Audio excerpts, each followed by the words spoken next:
Hello. So today I'm coming to you from in my car. I've been on the road all day long, and that's another thing when it comes to starting a cleaning business. You as the business owner, you're going to find yourself pulled in a million directions on a daily basis.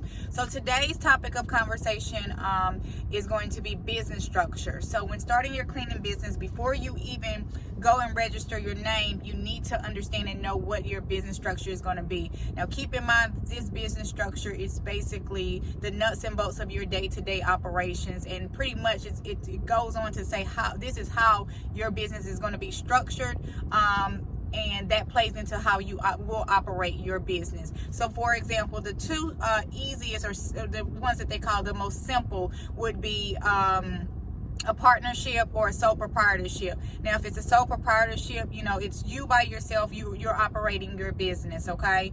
And the one thing that I want to say, because I'm going to basically do a brief overview. And once again, like I said on my last video, when it comes to starting a cleaning business, any type of business for that matter, it's going to be very important for you to get familiar with doing your own research.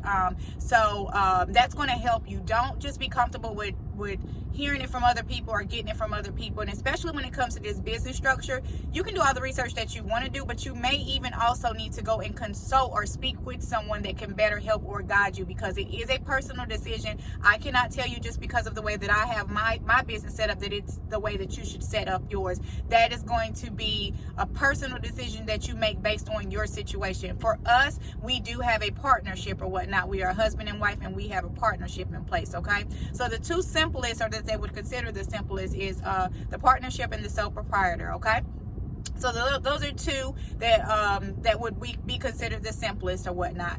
All of this information is out on the IRS.gov website. It breaks down everything. You can go up under sole proprietor, and it will tell you everything that you need to know about how what a sole proprietorship is, okay? What a partnership is. What is a corporation? What is an S corp? If you decide to go the LLC route, what is an LLC? It's going to define all of those and give you advice and tips. If you need to take it a step further, you can call the IRS yourself and walk through with someone what you're trying to do, and they'll give you their best judgment call or whatnot.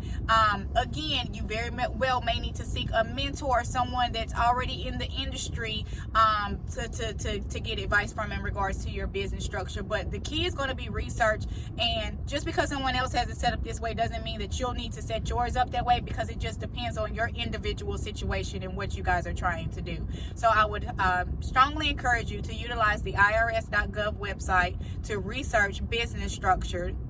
And then after that, after you do the research, once you do the research, you should be a little bit clear on what direction you're looking to go in. There may be two that you're in between, sole proprietor or LLC. And again, now you've honed in on 2 versus 5, or the 6 that's out there. And you can seek advice from someone that better may be able to help you, because they understand your situation a little bit better. But you will need to define your business structure before you go and register your business, because that's one of the questions that will be asked. So you'll need to know the answer to that question before you go and register your business name. All right, I'll be back tomorrow with another topic, another day. Have a wonderful day. God bless.